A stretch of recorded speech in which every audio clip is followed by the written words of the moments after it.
And this was published in JAMA in 1974. You can see the citation right here. JAMA, April 8th, 1974. And these are the white spots that they attributed to. You can see these are just big singular ones versus small. These are the white spots that they attribute to zinc deficiency, B6 deficiency, or protein deficiency.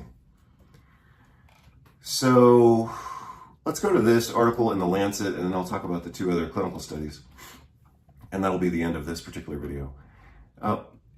So I read this was published in The Lancet, I believe, was it 2007 or 2017? I don't recall. Let me see if I can find the citation real quick. Yeah, 2007. So I read this the other day because I was looking at information. I was trying to kind of go down the rabbit hole, so to speak, of the World Health Organization and how they used to be a legit organization and how they just became a total propaganda machine. So I was looking at that background data and I reread this article. Effective zinc supplementation on child mortality. I'm just going to read a few lines from this. I'm probably going to read everything that you see here colored, and then I might read a few of the other highlighted parts, but we'll see if that's worth it. Malnutrition, including micronutrient deficiencies, is the leading risk factor for child mortality. About 30% of the world's population has zinc deficiency. Zinc is mainly contained in foods such as red meat that are expensive and in short supply in some countries. Paradoxically, of course, when people don't have access to meat, they have to eat something. And so they end up eating more vegetables and grains, which contain phytic acid, which then blocks the little bit of dietary zinc that they could otherwise absorb. Zinc has no tissue reserves. Turnover is rapid, especially during common gastrointestinal infections. So why would people lose zinc?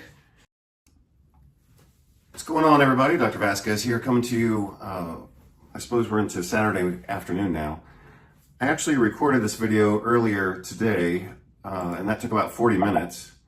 But the video didn't turn out very well because I think I was rambling a little too much. And I got flustered at a point, which actually helped me make the point that I was making. But like I'm saying right now, I decided obviously to record the video again from scratch. In the other video, let's call it the first draft, which I could try to edit that and salvage it. I just don't know if it's worth it, but I could salvage it and try to put that at the end of this video, which I think that this video will be more efficient and also have a little bit more information, even though I am going to show you the other research that I was looking at that kind of flustered me. So it's kind of ironic, but part of what I was saying in the other video was that I was referencing an article that was posted in The Lancet in 2007, I believe. I was looking at that article in The Lancet talking about zinc, and I was pointing out one of the strategies used by the cult of medicine to perpetually misunderstand nutrition is they don't talk about doses. So a lot of times they don't. So here we had a commentary or editorial in The Lancet, one of the most important medical journals on the planet. And so they're commenting on zinc supplementation to reduce mortality, especially in children, and they don't even talk about dosages. So like I've said before, and as I just mentioned right now, that's one of the strategies used by the medical cult to perpetuate ignorance and confusion about nutrition is they give half the story or they give part of the story, but they never give you data that you can actually use. Well, I shouldn't say never, but a lot of times they omit the parts that are important. So in this case, and I'll show you the article in just a moment, it's a commentary or editorial in The Lancet talking about childhood mortality due to zinc deficiency. I mean, this is a huge topic. This isn't talking about like something small. You're talking about a condition that affects 30% of the global population, zinc deficiency. And it has a direct impact, I should say, on mortality from infectious diseases. And they just talk about it like, oh yeah, this is whatever. And they don't even talk about dosages. Well, obviously, if they're going to talk about dosages and clinical benefit, they could put one sentence in the damn document that talks about dosages so we could know what the hell they're talking about, and so that we could implement the treatment that they are discussing. So for example, if they're talking about the importance of zinc supplementation to solve zinc deficiency that affects 30% of the global population, And that has a direct impact on childhood development, gastrointestinal infections, respiratory infections, pandemic infections, these things that are important, intellectual development as well. They could at least talk about the damn dose, but they don't even talk about the dosages. They could say 10 milligrams, 5 milligrams, just say the damn number. No, they have to keep the topic confused and they have to keep it vague. No one can evaluate, or let me say it this way, because I am going to say both. No one can implement the therapy as discussed in the article if they don't talk about the dosages. Furthermore, no one can evaluate the quality of the research if they're talking about risks and benefits if they don't talk about the dosages. So what if they say zinc works great? Well, if that's true, then we need to know the dosages. What if they say zinc doesn't work? Then we still need to know the dosage because maybe the dosage was too high or too low. So I guess I'll go ahead and make that point right now because I did make it in the earlier video. If a person is zinc deficient and you're going to treat them with zinc supplementation and if you don't give them enough zinc, it's not going to work. And so that would be a therapeutic failure because of a dosing failure, right? So if the dose is inadequate, the response is going to be inadequate, and the conclusion will be that it didn't work. But maybe the problem isn't that it didn't work per se, but that the dosage was too low.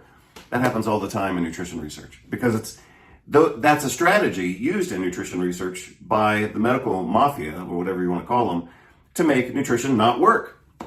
So they just underdose. They do it with vitamin D all the time. They underdose, and then they say, oh, well, we didn't see robust results. Well, again, focusing back in on zinc, if they're going to talk about what's the appropriate treatment, we need to be able to know what that appropriate treatment is, or if it didn't work, we need to be able to evaluate what the data that they're presenting. So as I started to say, as kind of a subtopic to the topic of dosing, specific to zinc, if a person is, so I guess this will be their zinc level, and this will be their immune function. If the zinc level is low, their immune function will be low as well. They will be immune suppressed simply because they are zinc deficient. Now, if they have other deficiencies like vitamin A and vitamin D, obviously that's going to make things worse, but let's just focus on zinc for this conversation to the extent that I can focus on that. So they're zinc deficient and they're immune suppressed. If you give them a reasonable dose of zinc, let's say for an adult 20 milligrams to 50 milligrams, you will see that their immune function improves. However, if you were to give them too much zinc, like let's say 200 milligrams, let's give them 200 milligrams because that's a robust dose to prove whether zinc either works or doesn't work. What you would expect to see if they start out immune suppressed because of zinc deficiency, if you give them too much zinc, let's say 200 milligrams, what you're actually going to cause is a blockade of copper absorption, and that leads to neutropenia, which causes immune suppression. So that's why we have to know the dosages that are being used in order to evaluate this research. And of all journals in the world, The Lancet, arguably the most important, if we had to pick one journal on the planet to be, the example of medical research, most people would probably vote for The Lancet. They sure as hell wouldn't vote for JAMA, or they wouldn't vote for Archives of Internal Medicine, maybe the British Medical Journal, and the New England Journal of Medicine's it's just a tabloid anyway. So those are the top 5 medical journals traditionally in the world. So here we are again, looking at an article published in the most important journal on the planet, talking about a very important topic that affects 30% of the world population. And you're telling me they couldn't put the dose, they couldn't talk about the dose in the article? And that's just pathetic. So in my first draft of this video, I commented on that kind of spontaneously, and then I said, well, let's look at some new research. And so I started to go through some research that I downloaded just this morning. And lo and behold, the damn article that I'm looking at, even though it was a zinc study, it was a randomized double-blind placebo-controlled study using zinc, and they didn't even mention the dose. Well, that's pathetic authorship, and it's horrible editing and review of their review process. So their review process in that journal, someone in there, if they were critically reading this article, they should have said, well, what the hell's the dose? So again, it was a bit ironic. That's what kind of derailed me from my first video this morning. And that is, I was commenting because I've seen that so many times. It is a defined strategy used by the cult of medicine to keep the topic of nutrition confused, and that is they fuck up the dose. They don't give enough, and so they don't get the results they need, or they give too much and it's a toxic dose like they do with bolus dosing of vitamin D, and then it doesn't work. So we have to be very clear on what the dose is. Not simply to be practical in terms of implementing the treatment, which is just common sense, but to know if they sabotaged the research. So for that reason, I am re-recording my earlier video. And I'm going to use the template that I developed last year when I was happily in Patagonia, Argentina. And that's this facile pharmacology acronym. F stands for function, A stands for administration, C stands for cautions or contraindications or just clinical context, I stands for interactions, could be also indications, but specifically for interactions, I'm looking at drugs and diseases.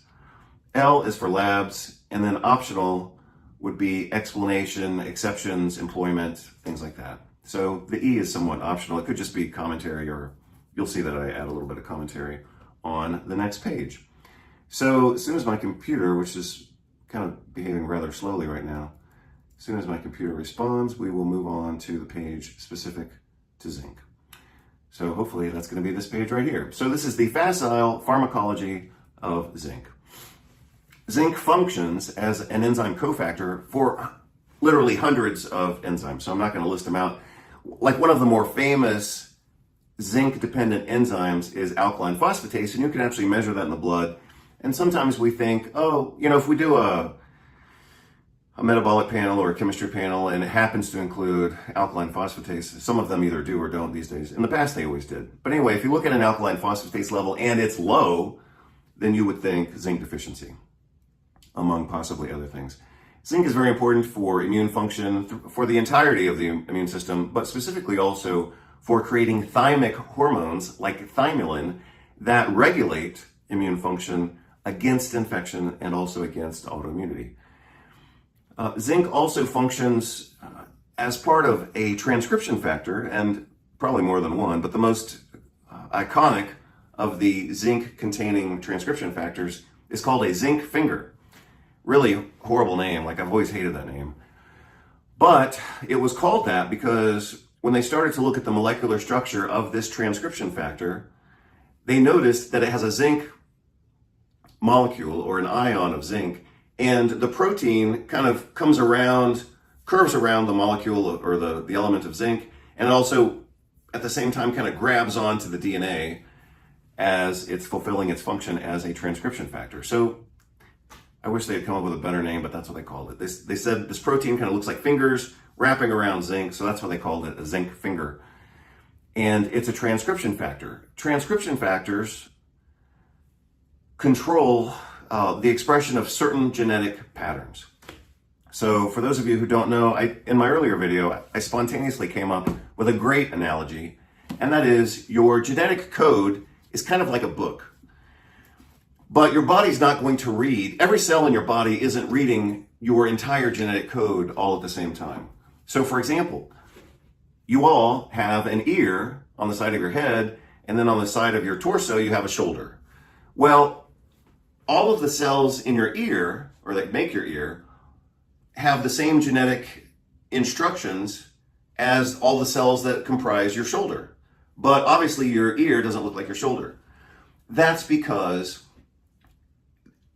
during field development, the cells actually know where they are in three-dimensional space, and based on their location, they activate certain transcription factors which read certain sections of your genetic instructions. So let's say, in the entirety of your genetic instructions, you have a chapter that's called shoulder. And so the cells during field development that are going to become that part of your body, they transcribe that aspect of your genetic instructions. And the parts of your body that are going to make an ear, they transcribe, they don't read the entire instruction manual. They only read the section that's specific to them.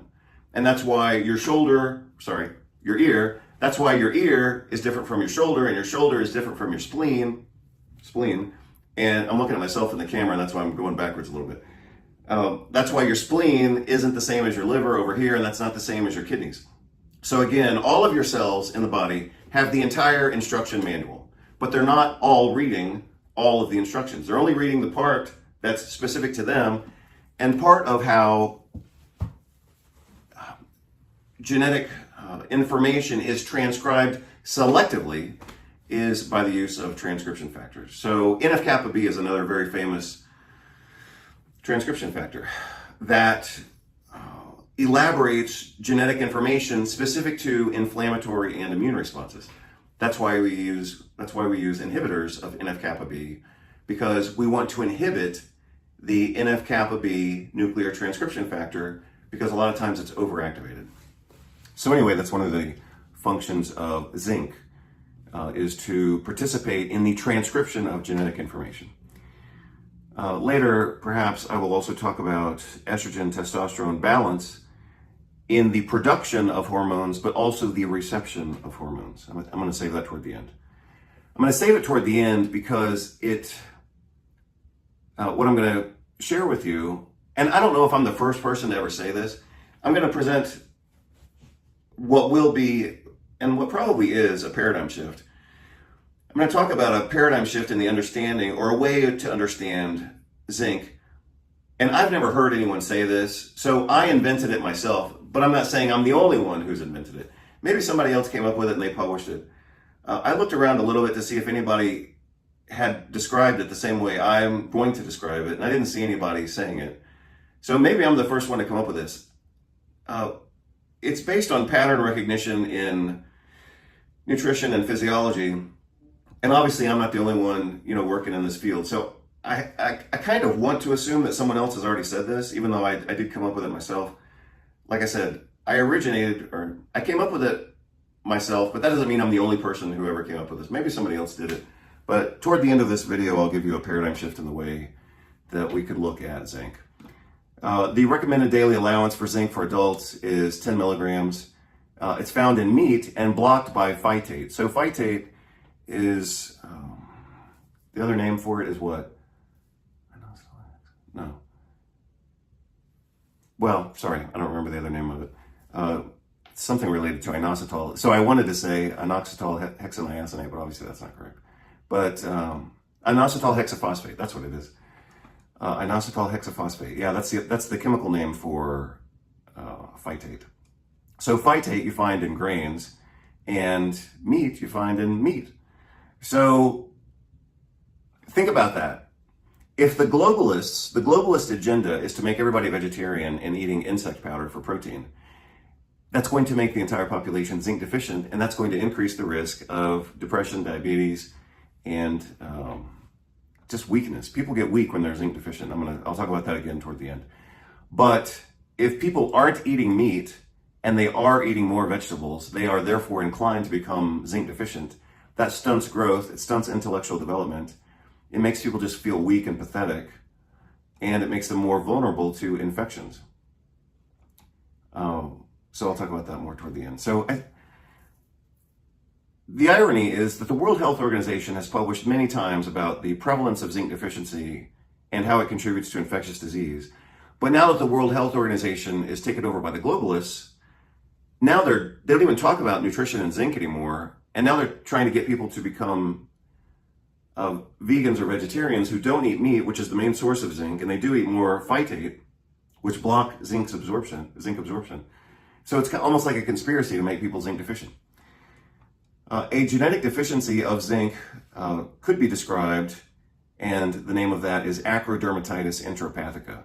So you could ask, well, how does somebody have a genetic nutrition deficiency? And in this case, it's not a genetic deficiency of zinc specifically. It's a genetic deficiency in the ability to produce picolinic acid in the gut, which is necessary or very important for the absorption of zinc. So these people, in their homozygous genetic status, if a person is homozygous for this trait, meaning they have two genes for it, they won't produce picolinic acid because of their genetic defect.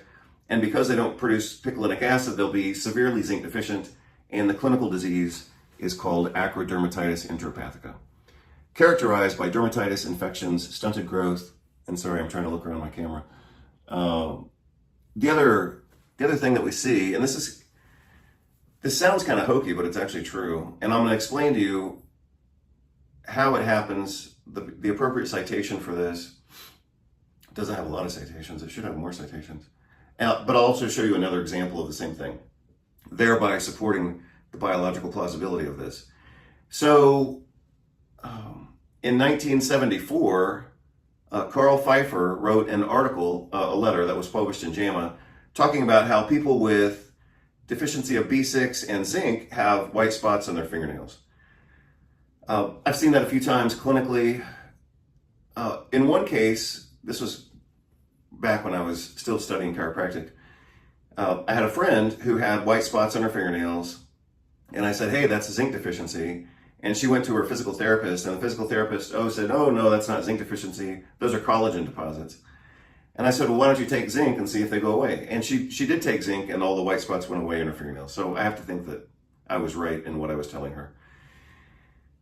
In the article published in JAMA, 1974, by Carl Pfeiffer, I believe that's his name, their explanation was that when people are deficient either in protein, B6, or zinc, the body produces certain metabolites, and those get abnormally or preferentially deposited in the nails, and that's what creates the white spots. So that would be kind of like the biological explanation of that.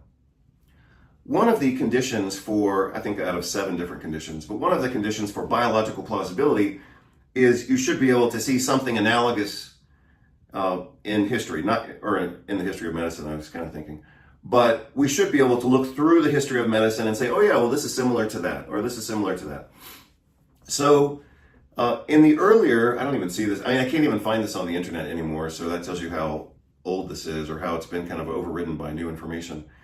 But in some of the old nutrition and medical pathology books, they talked about something called a flag sign. And you could see that in the hair of severely malnourished children. Typically, it would be a child who had dark hair, and they would have a band in their hair. Let's say their hair is growing out and their hair is like this long or whatever for people who have long hair.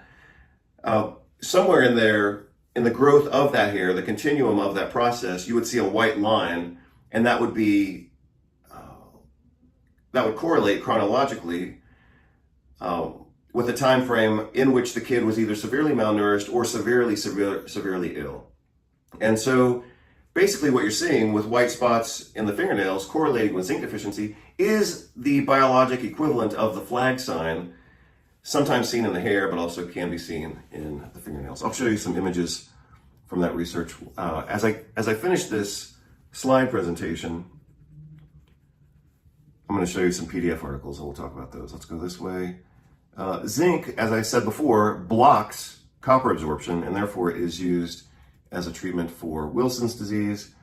Ionic zinc is directly virucidal. So like I said before, if we're using higher doses of zinc, some people might say, 25 or 30 milligrams. I would certainly say 50 milligrams. But at that point, we're blocking the absorption of copper and we need to therefore supplement, 1 or 2 milligrams of copper. The major drug interactions are acid blocking drugs, obviously block acid production, and your body uses acid production to break down meat, and that's the major source of zinc. So if a person's taking a drug to turn off their stomach, they're not going to digest, and they're not going to digest protein as well, and they're not going to ionize the zinc in order for it to get absorbed. So for that reason, acid blocking drugs such as H2 inhibitors and proton pump inhibitors, H2 blockers I should say, can create a vicious cycle where people become zinc deficient. So as I just said, hydrochloric acid in the stomach is necessary for protein digestion and therefore necessary for zinc absorption.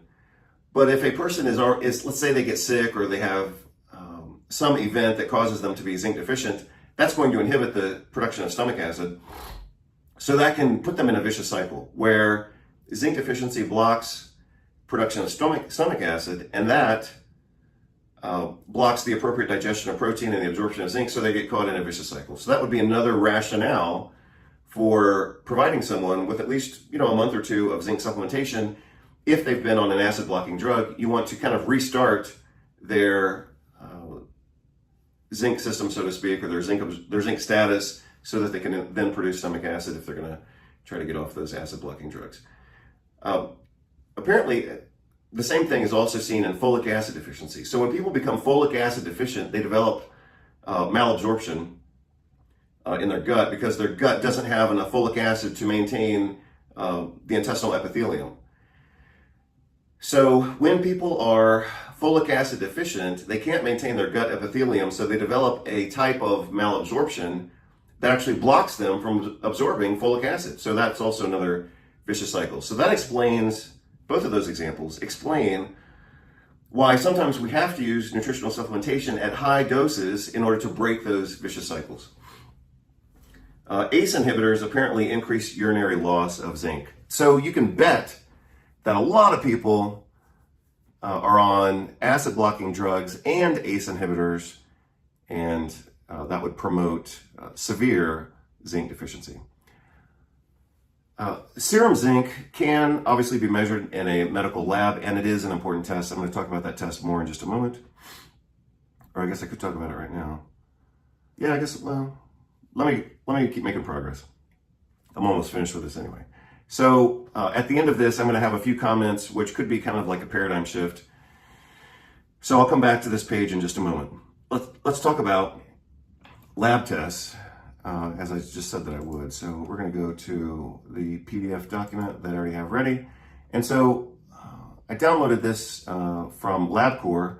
This is just one of their samples. You can see that we're talking here about zinc in either plasma or serum, and they have a reference range, which you need to understand. They have a reference range between 44 and 115. So here's what you have to understand. This is a medical lab looking for severe zinc deficiency, not optimal zinc status. They are looking for severe zinc deficiency or severe zinc toxicity, such as drinking from water that's been contaminated by treated metal or galvanized metal, something like that. So this is not looking at optimal status. Many studies have been published talking about, well, what is the optimal level? And the optimal level seems to be